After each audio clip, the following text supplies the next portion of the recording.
गया कि ऐतिहासिक धरती पर हिंदुस्तानी अवाम मोर्चा सेकुलर का 7वां स्थापना दिवस समारोह के अवसर पर जो अध्यक्षता कर रहे हैं हमारे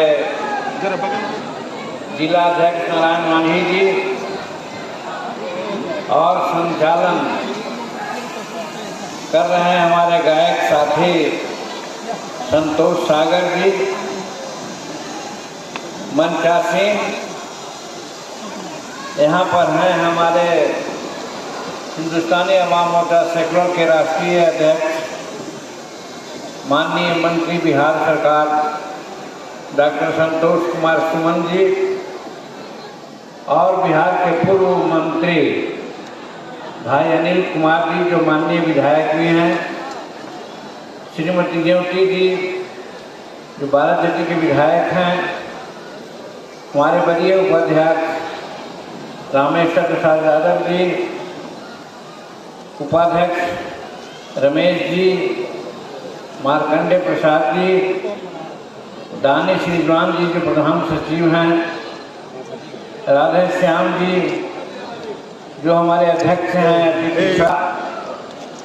प्रोफेसर कौशलेंद्र प्रसाद जी, श्री राजेश पांडे जी, रोमित जी, शंकर मांझी जी, परिमल सिंह जी, इंजीनियर नंदलाल मांझी जी, बालेश्वर प्रसाद जी, छोटू कुशवाहा जी, वीरेंद्र दांगी जी, इंजीनियर देवेंद्र मांझी जी, अशोक प्रसाद जी, असद परवेज जी, दिलीप यादव जी, श्रीमती पार्वती देवी जी, रूबी देवी जी, रीशा सिंह जी, राम सनेम मांझी जी, इकराम खान साहब, अजय सिंह जी, मुकेश चौधरी जी, राज गौतम जी, दीना मांझी जी, विजय जैन साहब, मिथिलेश यादव जी, सुधीर यादव जी, लक्ष्मण मांझी जी, सत्येंद्र राय जी, सुरेंद्र मांझी जी, रामविलास यादव जी, मुन्नन खान साहब, हमारे शंकर मांझी जी और जिनका नाम न ले सके और हमारे मंच पर उपस्थित हैं सभी सम्मानित नेतागण और हमारे सामने उपस्थित गया के कोने भाइयों बहनों नौजवान साथियों और हमारी बात को पब्लिक में लाने वाले प्रिंट मीडिया, इलेक्ट्रॉनिक मीडिया और छायाकार बंधु लोग और अन्य समागत सज्जनगण, सबसे पहले आज हिंदुस्तानी अवाम मोर्चा सेकुलर का जो स्थापना दिवस है उसके लिए हम सब लोगों को बधाई देते हैं, शुभकामना देते हैं और उम्मीद करते हैं कि जिस प्रकार से 7 साल हम लोगों ने गुजारा, जिस पार्टी को लेकर के चले, जिसके बारे में बहुत सी आशंकाएं थी, सब पर निर्मूल करते हुए आगे बढ़ते रहे हैं हम लोग। जबकि हम लोगों को पीछे धकेलने के लिए बहुत सारी बातें और कवायदें होती रही हैं, बावजूद उसके आपका मनोबल, आपका साहस और आपका विश्वास के चलते हम आगे बढ़ रहे हैं। आगे सिर्फ विधानसभा विधान परिषद के सदस्य के रूप में ही नहीं बढ़ रहे हैं, हम लगता है कि जन जन में हम अपनी बात को रख रहे हैं और न सिर्फ गया में, न सिर्फ बिहार में, बल्कि दूसरे राज्यों में भी ये बात की चर्चा है कि हिंदुस्तानी अवाम मोर्चा सेकुलर बिहार में काम कर रही है और उसके नेता, उसके कार्यकर्ता बहुत कटिबद्ध हैं आगे बढ़ने के लिए, मुकाम पाने के लिए। तो इसके लिए हम आप लोगों को खूब आभार व्यक्त करते हैं, बहुत शुभकामना देते हैं और ज़्यादा बात कहने की जरूरत नहीं है। हम सिर्फ और सिर्फ ये कहना चाहते हैं कि हम लोगों को भूलना नहीं चाहिए कि किस मकसद से पार्टी की स्थापना हुई है और उसको आगे लेकर के हम चले हैं।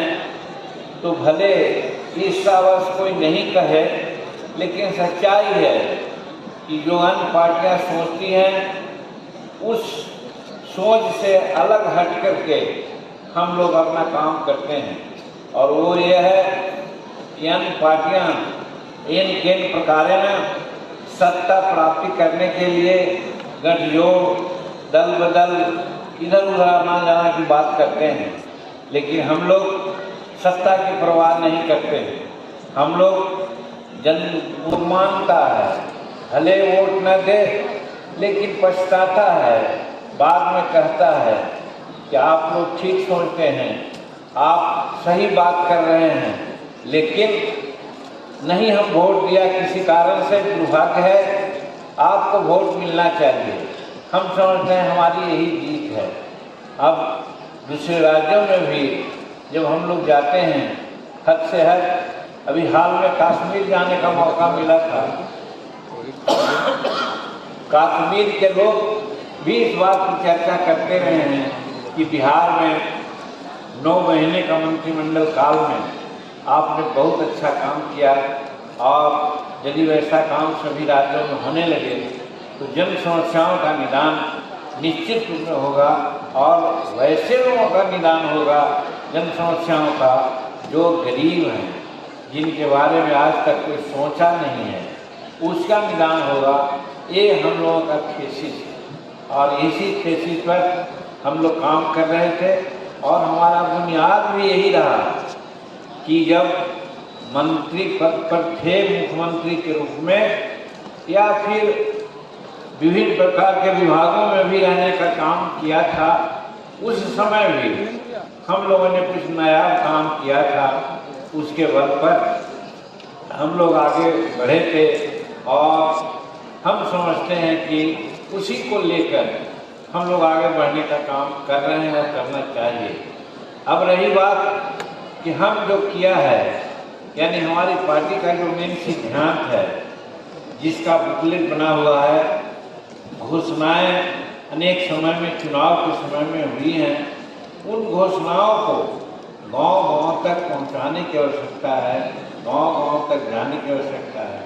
ईर्ष्यावश हमारे उन घोषणाओं को लोग नाम नहीं लेते हैं, लेकिन सच्चाई है कि जनमानस को उसने छुआ है और कहा है कि अगर ये इम्प्लीमेंट हो जाए तो बहुत अच्छी बात है।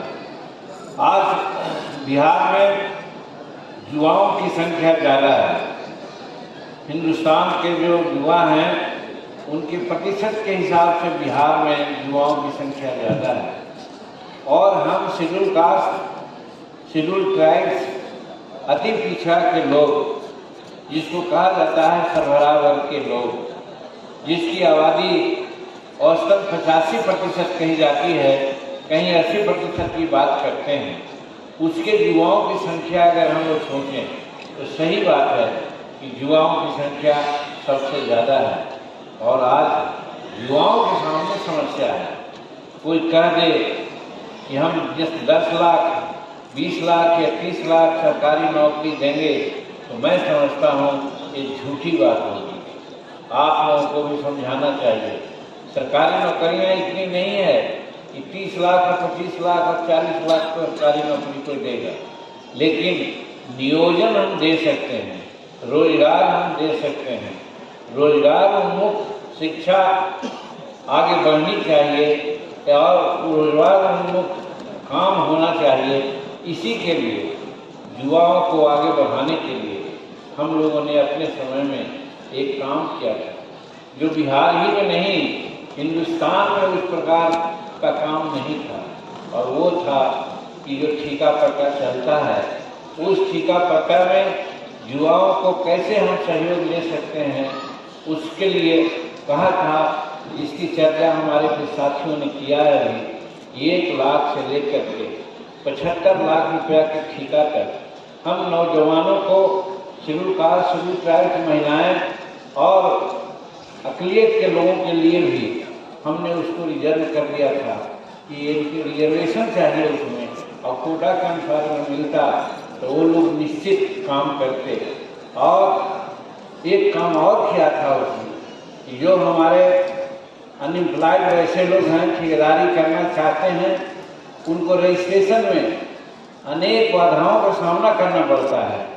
उन बाधाओं को दूर करने के लिए भी हमने कहा था कि अपना शपथ पत्र देंगे और उसी पर उनको बन जाएगा और शपथ पत्र की जांच होगी। अगर जांच ठीक है तो उनका लाइसेंस ठीक रहेगा और नहीं तो उनका लाइसेंस कैंसिल हो जाएगा। इस बिना पर आज हम लाखों लोग, हमारे गरीब तबके के लोग जो ठेकेदारी की अपना नहीं करते थे, आज ठेकेदार बने हुए हैं। हालांकि वो ठेकेदारी नहीं कर रहे हैं, इसलिए नहीं कर रहे हैं कि आज सामाजिक विडंबना है। हम लोगों को नहीं सोचना समझना चाहिए, लेकिन हम लोगों को समझाना भी चाहिए और ये समझना भी चाहिए कि आज भी समाज में वैसे लोग हैं जो नहीं चाहते गरीब के लोग आर्थिक दृष्टिकोण से ठीक हो, आर्थिक दृष्टिकोण से संपन्न हो। इसलिए आपको ठेकेदारी नहीं मिलेगी या आपके पास पैसा नहीं है कि इतना कमीशन दे करके आप ठेकेदारी लेंगे, लेकिन फायदा हो रहा है क्या कि आप ही के लाइसेंस पर, आप ही के जो नियुक्ति है उसी पर दूसरे लोग ठेकेदारी ले रहे हैं और उसका लाभांश आपको देते हैं। कहने का मतलब एक तरह से बैठे बैठे रोजगार हमारे युवाओं को हो गया। ये नायाब तरीका था हिंदुस्तान में और खास करके बिहार के युवाओं को आगे बढ़ाने के लिए, लेकिन आज परिस्थिति ऐसी हो गई है। आज हम अपने स्थापना दिवस पर, जबकि एनडीए में हम हैं, नीतीश कुमार जी के साथ हैं, तो हम नीतीश कुमार जी को आह्वान करना चाहते हैं, अनुरोध करना चाहते हैं कि आप जो ठेकेदारी में आरक्षण देने की बात हमने की थी, आपने उसको कैंसिल कर दिया था। फिर बहुत कहे सुनने पर 25% आपने किया, लेकिन 25% करने में आपने धोखा दिया है।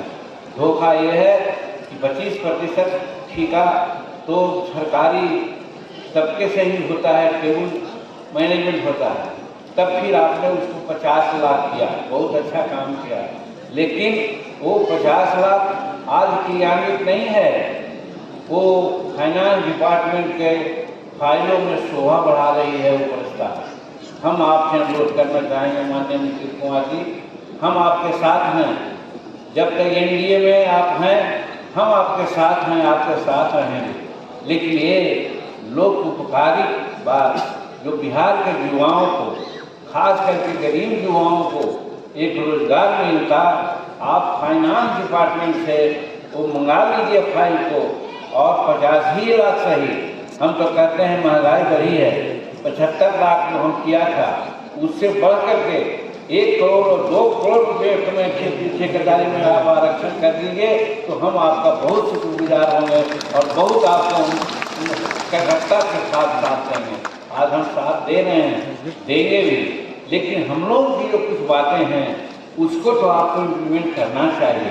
न करते हैं तो यही है, बहुत लोग हम लोग को उलाहना देते हैं कि आप साथ देते हैं, कहते हैं हम नीतीश जी के एकदम साथ हैं, लेकिन क्या काम आपका हो रहा है। तो मैं समझता हूँ कि मेरा व्यक्तिगत काम न हो, लेकिन ये ठेकेदारी में जो आरक्षण की जो बात हमने की थी, आज इसको आप 1 करोड़ 1.5 करोड़ करके फाइनेंस डिपार्टमेंट से निकालिए और सभी युवाओं को शेड्यूल कास्ट, आदिवासी, शेड्यूल कैस्ट जिसको कहते हैं, अति पिछड़ा और अक़लियत के गरीब लोगों को, महिलाओं को आप ठेकेदारी में आरक्षण दीजिए। हम समझते हैं बिहार के सभी युवा आपके साथ होंगे, आपको समर्थन देंगे और हम कह सकते हैं कि अगर ये आप कीजिएगा तो 2025 में भी आप बिहार का मुख्यमंत्री बनेंगे।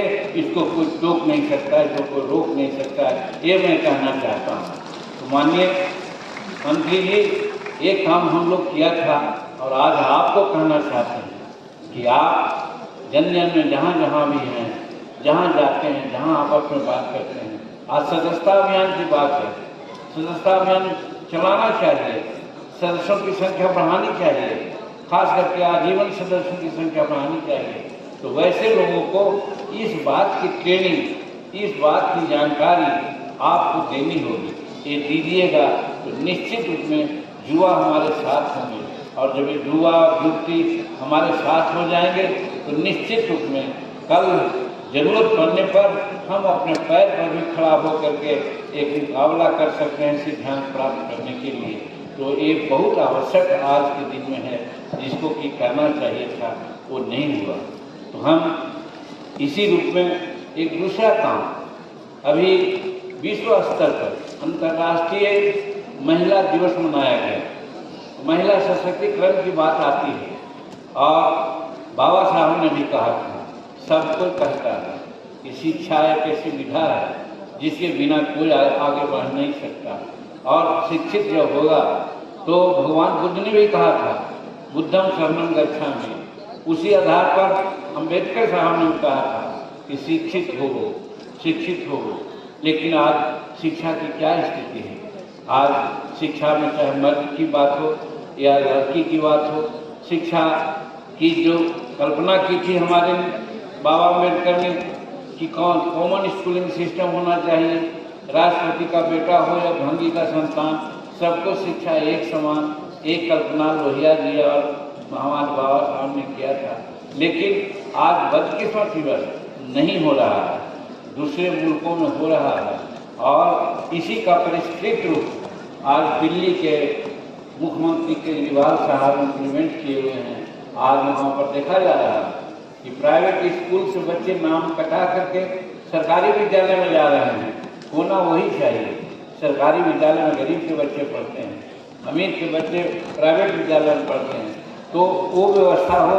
और साथ साथ आधी आबादी है हमारी महिलाओं की, और महिलाओं के लिए कम से कम फ्री एजुकेशन देना चाहिए, ये हमारी नीति रही है पार्टी की। और हमने ऐसा किया था कि पहला क्लास से लेकर के पोस्ट ग्रेजुएट करके जो हमारे बेटियां हैं उनको हम निःशुल्क शिक्षा देंगे। बहुत अच्छा लगा था, बहुत अच्छा वातावरण मिला था। और कुछ दिन चला, जैसी हमारी सरकार गई इसमें तब्दीली आ गई, और तब्दीली ये आई है कि जो डेफिसिट ग्रांट होता है, डेफिसिट ग्रांट कॉलेज में नहीं जाता है। मसलन बेटियां गरीब घर की बेटियां को पैसा लोग मांगता है, पैसा न दे पाते हैं, इसीलिए उनकी पढ़ाई आगे नहीं हो पाती। एक तरह से विश्व सशक्तिकरण महिला दिवस की बात है, दूसरी तरफ बेटियों को आगे बढ़ाने की बात है। तो सिर्फ साइकिल हम दे दिया, हमारी बेटी उसी से बढ़ जाएगी, तो बात नहीं है।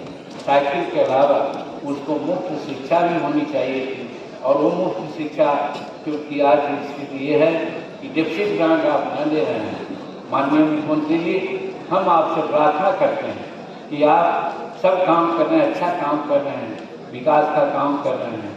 आपसे अच्छा काम विगत मुख्यमंत्रियों में किसी ने नहीं किया है, लेकिन एक काम भी आप कर दीजिए कि बच्चियों को तो फ्री एजुकेशन आप दीजिए, और उसका डेफिसिट ग्रांट कहीं देना हो सभी कॉलेज को यूनिवर्सिटी को दीजिए। खजाना में पैसा है न भी है तो भी प्रबंध करके दीजिए, तो हमारी बच्चियाँ आगे पढ़ जाएंगी, और जब शिक्षित हो जाएंगी तो निश्चित रूप में हमारा समाज आगे बढ़ेगा, हम विकास करेंगे। तो ये मुद्दा को लेकर के भी आपको सदस्यता अभियान जब चलाते हैं तो सदस्यता अभियान माध्यम से इन बातों की चर्चा समाज में करना होगा। तो जो युवा लोग साथ में आएंगे, सभी महिलाएं आपके साथ होंगी, बहुत बड़ा वर्ग हो जाएगा, बहुत मेंबर हमारे हो जाएंगे। इसलिए हम कहना चाहते हैं कि हमारा काम कुछ नया थे जिससे भी समाज आगे बढ़ता नहीं हो पाया। अंत में बहुत ज़्यादा बात हम नहीं कहना चाहते हैं, लेकिन एक बात हम अपने अनुसूचित जाति के लोगों की ये कहना चाहते हैं। हम अनुसूचित जाति के हैं, महादलित और दलित की बात आई थी, लोगों को बहुत दिक्कत हुआ था कि भाई जाति के आधार पर मत मारिए, लेकिन आज सही है। हो सकता है कि कुछ लोगों को दिक्कत महसूस हो, लेकिन आरक्षण का लाभ लेकर के हमारे ही समाज में शेड्यूल कास्ट में कुछ वर्ग ऐसे हैं जो बहुत आगे बढ़ गए हैं, बहुत आगे पोस्ट पर हैं, जज भी हैं, इंजीनियरिंग चीफ भी हैं, IAS IPS भी हैं। लेकिन कुछ वर्ग ऐसा है जैसे भैया मुसहर, डोम मेहतर, रजवाड़ भोक्ता, टूरी भी बढ़े हैं, लेकिन तो भी उतना नहीं बढ़े हैं। ये समाज ऐसा है जो आगे नहीं बढ़ा है। इसके लिए तो कुछ करना होगा ना। तो इसी के लिए हम माननीय मुख्यमंत्री जी, हम अपने समय काल में ऐसा किया था कि चाहे विकास का लाभ हो, चाहे एडमिशन का मामला हो या नौकरी का मामला हो, तो आप जात पर मत बांटिए। दलित और महादलित करने में घोर लोग विरोध किया था, हालांकि मैं मानता हूं कि विरोध नहीं होना चाहिए था, लेकिन विरोध किया। तो हम समझते हैं कि विरोध हुआ है, आप दलित महादलित रोक दिया है। हम भी थे उस समय, हमने भी कहा था ठीक है इसको रोका जाए, लेकिन एक चीज़ तो किया जा सकता है विकास के लिए ना, कि कोई गाड़ी एक्सप्रेस है, राजधानी एक्सप्रेस है और कोई पैसेंजर है, तो पैसेंजर गाड़ी को एक्सप्रेस करने के लिए उसको तो विशेष रूप में कुछ संसाधन देना होगा ना। तो उसी प्रकार से एक चीज़ आप कीजिए, हम पत्रकारों से लगे हमारे अपने मित्रों से भी कहना चाहते हैं, इस बात को पब्लिक डोमेन में करना चाहिए। मैं सुझाव ये देता हूँ कि शेड्यूल कास्ट, शेड्यूल ट्राइब्स और लोगों में उनको जो नीचे तबके के लोग हैं उनको बढ़ाने के लिए, तो नीचे तबके का कहने का मतलब उसका एक क्राइटेरिया है। तो जरूरी नहीं कि हम गरीब हैं तो बहुत नीचे हैं। हमारे सामाजिक दृष्टिकोण से भी और शैक्षणिक दृष्टिकोण से भी लोग गरीब होते हैं, कमज़ोर होते हैं। तो इसी के लिए बाबा अम्बेडकर साहब ने भी इसी को माना था। कार्ल मार्क्स ने गरीबी का पैमाना आर्थिक माना था, लेकिन बाबा अम्बेडकर ने गरीबी का पैमाना माना शैक्षणिक और सामाजिक।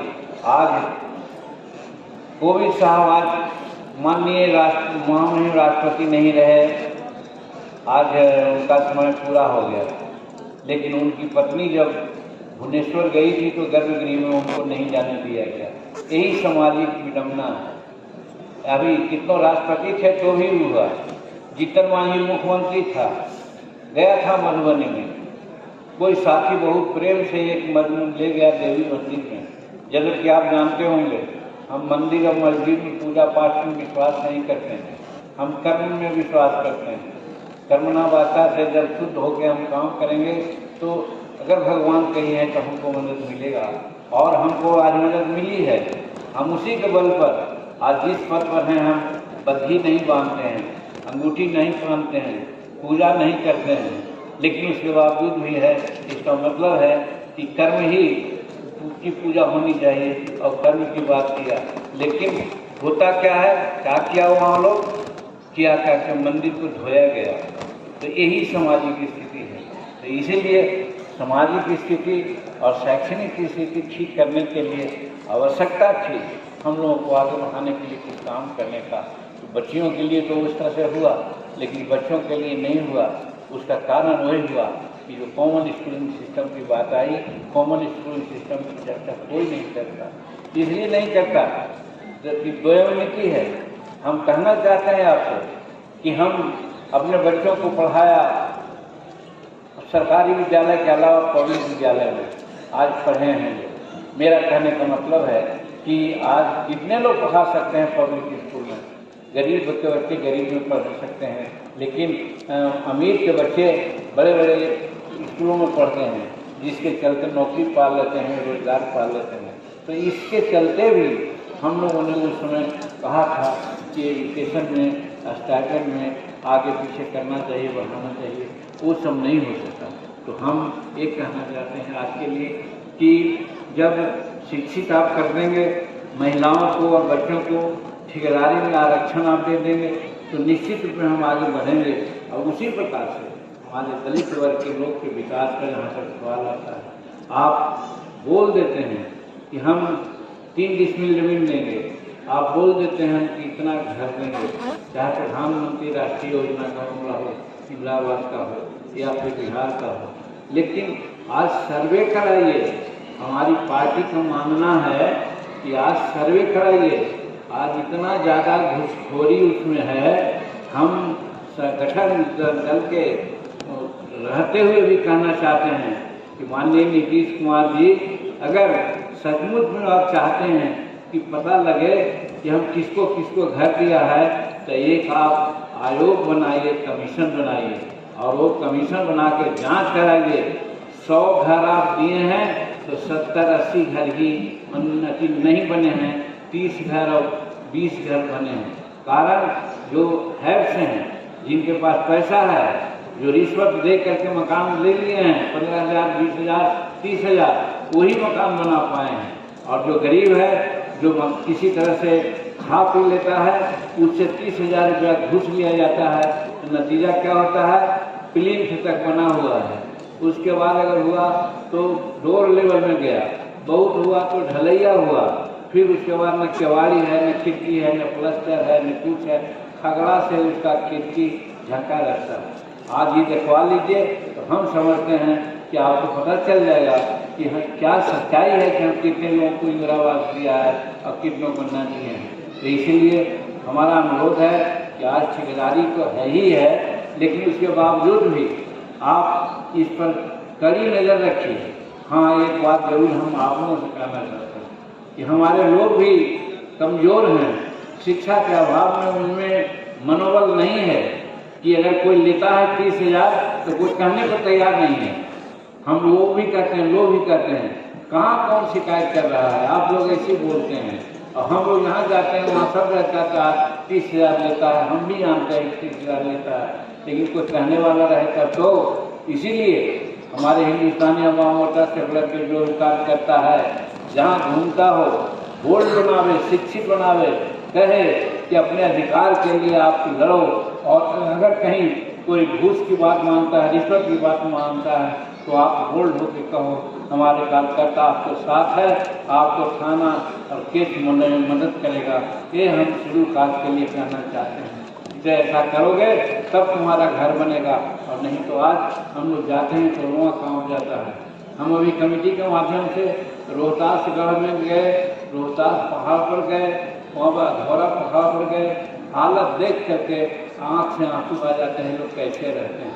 लेकिन वही है, उनको पैसा नहीं मिल पाता, उनका पैसा दूसरा लोग लेता है। तो इसलिए शेड्यूल कास्ट का जहाँ तक सवाल है, हम कहना चाहते हैं कि उनको इंदिरा आवास आप देते हैं, ठीक है, लेकिन इंदिरा आवास देने से ज़्यादा अच्छा है कि उनको शिक्षित कीजिए। जीतन मांझी जो आपके सामने बोल रहा है, हम इंदिरा आवास नहीं लिया, हम पढ़े, अपने भाई को पढ़ाए, हमारे पिताजी माँ जी गाली सुन करके, बेइज्जती सह करके पढ़ाने का काम किया हम लोग पढ़ ही गए। तो हम पेपर वालों ने भी कहा कि जीतन मांझी चोरी कर करके महगार में मकान बना लिया, खियासराय में मकान बना लिया, गया में मकान बना लिया, पटना में मकान बना लिया। आज हम पर इल्जाम है, अब बात सही है, हमारा छोटा भाई इंस्पेक्टर था, दोनों भाई मिल करके हम लोगों ने मकान बनाया है। कहने का मतलब हम पढ़ लिख गए तब ना हम मकान बनाए। इसीलिए हम कहना चाहते हैं कि इंदिरा आवास जो आप देते हैं उससे अच्छा है कि हमारे बच्चों को निःशुल्क हर तरह से आवासीय सुविधा दीजिए। आज कर्नाटक में चाहे और सब जगहों में आवासीय विद्यालय की संख्या ज़्यादा है, वहाँ 10 लाख और 12 लाख बच्चे पढ़ते हैं स्कूल में, और यहाँ बिहार में क्या है, हमारा बच्चा है मुख्यमंत्री, ना कि प्रधानमंत्री, क्या कहते हैं, कल्याण मंत्री। हम कहना चाहते हैं 60,000 या 70,000 लोगों को यहाँ बच्चों को हम लोग पढ़ाते हैं। 12 करोड़ यहाँ की जनसंख्या है, कम से कम यहाँ पर 50 लाख बच्चे पढ़ना चाहिए था, तब हमारा विकास होता। हम भी नीतीश कुमार से कहना चाहते हैं, आप कल्याण विभाग को पैसा दीजिए। आप 60,000 और 70,000 बच्चों को पढ़ाने में ये हो गया क्या कि जिस प्रकार से मुख्य में जीरा का फॉर्म होता है उसी प्रकार से होता है। आप टारगेट लीजिए, सभी काम छोड़ करके हमको आगे बढ़ाना है। हम 20% हैं, अब आपके बजट में हमारा उतना हिस्सा होना चाहिए, इसलिए टारगेट लीजिए कि कम से कम 50 लाख इंदिरा आवास हमारे लिए बने। तब हम समझते हैं कि इंदिरा आवास नहीं, रेसिडेंशियल विद्यालय को पढ़ाने के लिए 50 लाख बच्चों का इंतजाम कीजिए, तब हमारा विकास हो सकता है। वैसे विकास नहीं होगा। लड़ाई हमको इस बात पर करनी चाहिए, हम जो भी हमसे पढ़े लिखेगा या जो भी हम हमारा नेतृत्व करेगा, हम उससे यही कहेंगे कि तुम मांगो कि 50 लाख आदमी हमारा बच्चे रेसिडेंशियल विद्यालय में पढ़े। तो ये सारे मूल बात हैं जो हम लोग को करना चाहिए। शेड्यूल कास्ट को हम कहा करते थे, भूमि बंदोबस्ती होती थी, एक बीघा दे दिया जाता था, 10 धूप दे दिया जाता, 3 धूप दे दिया जाता था। तो गांव में जानते हैं, हमारे मीडिया भाई इसको जरूर दूसरे रूप में कल कहेंगे, हमारा इसमें सिस्टम हुआ मैं जानता हूँ। ये भूदान जंग चला था। भूदान जंग में क्या हुआ, जब भूमि सुधार की बात आई, भूमि सुधार तेज होने लगा तो बाबा विनोबा जी सामने आ गए और वो समूचा बिहार हिंदुस्तान यात्रा किया और यात्रा करने के बाद लोगों से ज़मीन मांगी। ज़मीन कहाँ का मिली, नदी का, पोखरा का, पहाड़ का, और जितना ज़मीन मिली उसकी संपुष्टि भी नहीं हुई और बांटा गया। कुछ लोगों ने बांटा गया तो क्या हुआ, जैसे गांव में डकैत चोरी करने के लिए आता है और जो हम कुत्ता के लोग हैं वो भूखने लगते हैं तो चोर करता है, क्या करता है, रोटी फेंक देता है। उसी प्रकार से जब भूमि सुधार की लड़ाई शुरू हुई, हमारे जो आंदोलनकारी आगे बढ़ने लगे तो वही रोटी रूपी कुछ कागज कपड़ा बने जमीन का टुकड़ा दे दिया, बंद हो गया। आज हम लोग संतुष्ट उसी में रहे हैं, उससे संतुष्टि नहीं होने वाली है। हमको हिस्सा ऊपर चाहिए, हमको ज़्यादा जमीन चाहिए खेती करने के लिए, रहने के लिए। इसकी भी मांग होनी चाहिए। इस तब होगा कि जब हम पढ़ेंगे लिखेंगे तब अपना विकास करेंगे तब। तो सबसे बड़ी बात है कि हमको शिक्षित बनाइए, कॉमन स्कूलिंग सिस्टम लागू कीजिए और जो गरीब राष्ट्रपति का बेटा हो या भंगी का संतान, सबको शिक्षा एक समान की बात कीजिएगा, तब हम समझते हैं कि हमारा विकास होगा। और इसके लिए आपको जो सदस्य बनाएंगे, सदस्यता बनाने की बात है, वो निश्चित रूप में आप लोगों से कहिएगा तो हमारा विकास होगा। यही सारी बातें हैं और हमारी पार्टी के लिए हम लोग लगे हुए हैं और कॉमन बात भी हम लोग करना चाहते हैं, जिसकी चर्चा माननीय विधायक अनिल जी ने भी किया कि आज सचमुच में बिहार में सुखाड़ की स्थिति आ गई है। आज वर्षा न हो पाई है। हम बक्सर, भभुआ, रोहतास, औरंगाबाद को तैयार हैं, जहाँ थोड़ा नहर का पानी है वहीं रोपनी हो रही है, वरना सब जगह सुखाड़ है। अब बिहार सरकार को सोचना चाहिए। आज अपने स्थापना दिवस के अवसर पर हिंदुस्तानी अवाम मोर्चा से मांग करती है कि आप बिहार में अब सुखाड़ घोषित करने में देर मत कीजिए, ताकि हम लोगों को सुविधा हो, किसान को सुविधा हो और हमारे लोग जो खेती गृहस्थी में डिपेंड करते हैं, दलित भाई, उनको भी फायदा हो। ये हम कहना चाहते हैं। तो इस तरह से कॉमन चीज़ भी है जिस पर हम लोग ध्यान देना चाहते हैं और कहना चाहते हैं। और इसके अलावा बहुत सारी बात है, नियोजन की बात हुआ था और मुसलमान भाई हमारे जो हैं उनके लिए हम लोगों ने मदरसा में दिया था कंप्यूटर पढ़ने के लिए, पढ़ाई के लिए टीचर बहाल किया था। कई गया में हम हज भवन बनाना चाहते थे, वो भी नहीं हो सका।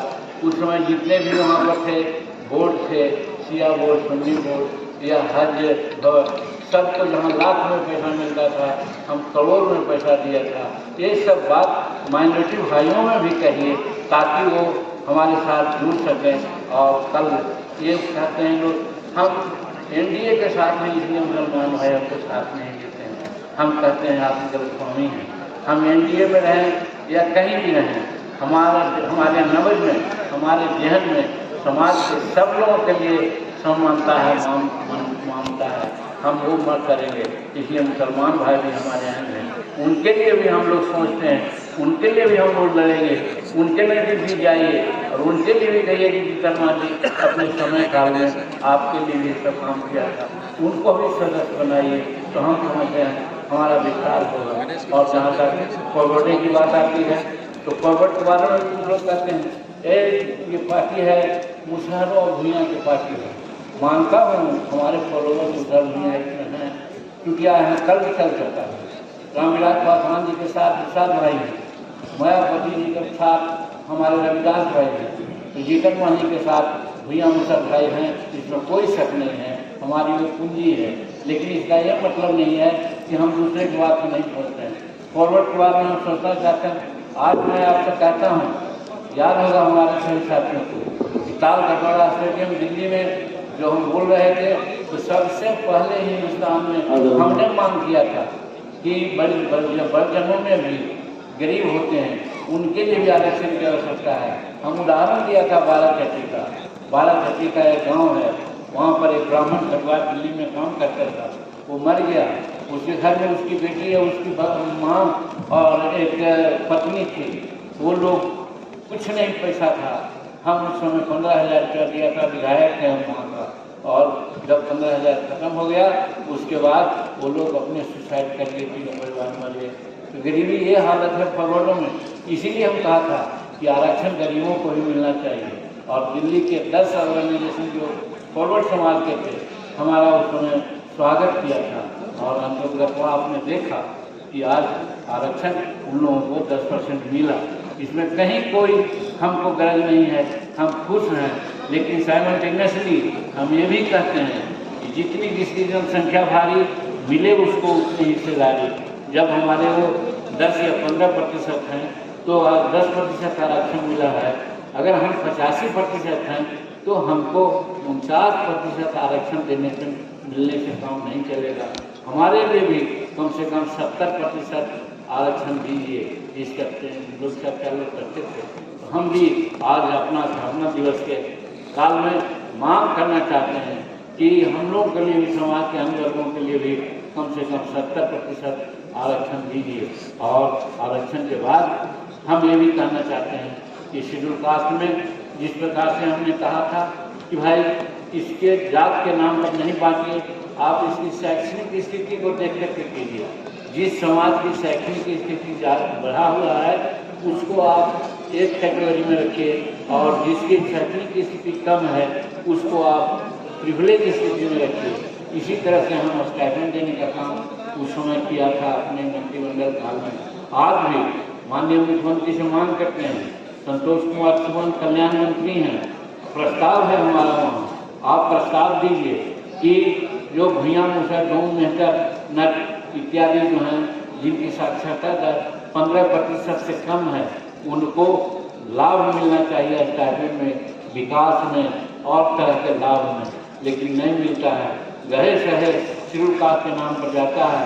तो जो पहले से सक्षम है, चाहे घूस दे करके चाहे पैरवी से, वो सब लाभ ले लेते हैं, और भुइयां मुसर ढूंढ मेहतर जितने भी लोग हैं वो वंचित हो जाते हैं। तो इसीलिए हमारा आज स्थापना दिवस के अवसर पर मांग है, और आप मंत्री हो, कल्याण मंत्री हो, आप प्रस्ताव दो कि ये समाज को जब तक इसका पिछापन जो शैक्षणिक पिछापन है उसके कारण इसको जब तक नहीं दीजिएगा प्रोटेक्शन तो आगे नहीं बढ़ेगा। तो आज अपने स्थापना काल में, स्थापना दिवस के अवसर पर हम बिहार के मुख्यमंत्री से मांग करते हैं कि आप हमारे बच्चों को आगे बढ़ाने के लिए और इसकी प्रगति के लिए आप जैसा हमने कहा वो बात आप कीजिए, तब काम चलेगा, नहीं तो हमारे लोग आगे नहीं बढ़ पाएंगे और बड़े लोग बड़े होते जाएंगे, छोटे लोग नीचे से नीचे चले जाएंगे। इसलिए शेड्यूल कास्ट में कम से कम जनसंख्या के आधार पर तो आरक्षण हो ही, साथ ही साथ वहाँ पर जो हमारा शैक्षणिक स्थिति है उसको आधार मान करके हमको ए और बी में बांटिए, और जो शैक्षणिक स्थिति 15 या 20% से नीचे है उसको आप ज़्यादा लाभ दीजिए, और बाकी वालों को जो लाभ दे रहे हैं दे, इससे किसी को कोई घाटा नहीं होगा, हमको फायदा होगा। जैसे कि कहा ट्रेन के बारे में कि ट्रेन एक है द्रुत गति से जा रही है, एक ट्रेन पैसेंजर है, पैसेंजर को आगे करने के लिए उसको तो एक्सप्रेस बनाना होगा। तो उसी प्रकार से भुइयां मुसहर डोम मेहतर क्या कहते उपभोक्ता इत्यादि लोगों को आगे बढ़ाने के लिए आवश्यकता है कि इसको शैक्षणिक आधार इसके बैकवर्डनेस कर लीजिए, और 20% से नीचे जिसका प्रतिशत है पढ़ाई का, शैक्षणिक स्थिति का, उसको विशेष दर्जा दीजिए। ये हमारा मांग आज भी स्थापना दिवस के अवसर पर है, तब हमारा विकास होगा, और नहीं तो फिर जैसे कि कैसे रह जाएंगे। तो हमारा कहना है हमारे कार्यकर्ता गांव-गांव जाएं, सदस्यता बनावें, जिन जिन बातों की चर्चा हम लोगों ने किया है उसको उनके सामने कहें। साथ साथ बुकलेट बना हुआ है, घोषणा पत्र बना हुआ है, जिला अध्यक्ष जहाँ कर रहे हैं उसको मेहनत करके कहीं से पैसा इंतजाम कर करके हजारों हजार कॉपियाँ बनवाएं, और कॉपी बनवा करके जब सदस्य बनवाते हैं तो उनको एक कॉपी दें, समझावें, तब हमारा विकास हो, तब हमारा जनसंख्या सदस्य के रूप में ज़्यादा आगे बढ़ेगा, हमारी पार्टी आगे बढ़ेगी। और ये निश्चित है कि 2025 के चुनाव में और 2024 के चुनाव में हमारी सहभागिता रहेगी। हर दृष्टिकोण से हम लोग ज़्यादा से ज़्यादा सीट लड़ने के लिए काम करेंगे। इसके लिए आवश्यक है हर बूथ पर कम से कम 5 हमारा कार्यकर्ता रहे, पंचायत में उसी प्रकार से 50-60 कार्यकर्ता रहे, और फिर यहाँ डिस्ट्रिक्ट में भी उसी तरह से हो, और फिर ये सब बन जाए 2 महीना। नारायण जी जहाँ का जिलाध्यक्ष हैं बड़ा अच्छा काम कर रहे हैं, हम इनकी सराहना करते हैं और इनसे कहना चाहते हैं कि आप नवंबर या दिसंबर समय लीजिए, करीब करीब हर बूथ पर 5 आदमी हो जाए। तो अगर यहाँ जितना भी बूथ हैं उतना 5 जोड़िएगा तो हम समझते हैं 50,000, 60,000, 70,000 का लाभ और कार्यकर्ता हमारे तैयार होंगे। उनकी एक बैठक हम लोग गया में करेंगे, और सभी जिलों में इस तरह से अगर बात होगी तो उनकी बैठक हम पटना में करना चाहते हैं, ताकि वहाँ भी 1 लाख 2 लाख आदमी जुट जाए। तो बिहार के लोग समझे कि हिंदुस्तानी अवाम मोर्चा सिर्फ गया में ही नहीं है, बिहार में भी उसका जड़ है। तो हम मजबूत होंगे और आगे के चुनाव में निश्चित रूप में हम अपना उद्देश्य प्राप्त करेंगे। और उद्देश्य प्राप्त करने का मतलब जिस काम को भी हमने कहा, जिन बातों की चर्चा किया, उन बातों को इम्प्लीमेंट करना है। बहुत सी बातें और हैं, समय ज़्यादा हो गया है, लोगों को खाना पीना भी है, हमको भी एक मीटिंग में और जाना है, इसलिए आप उठ भी रहे होंगे।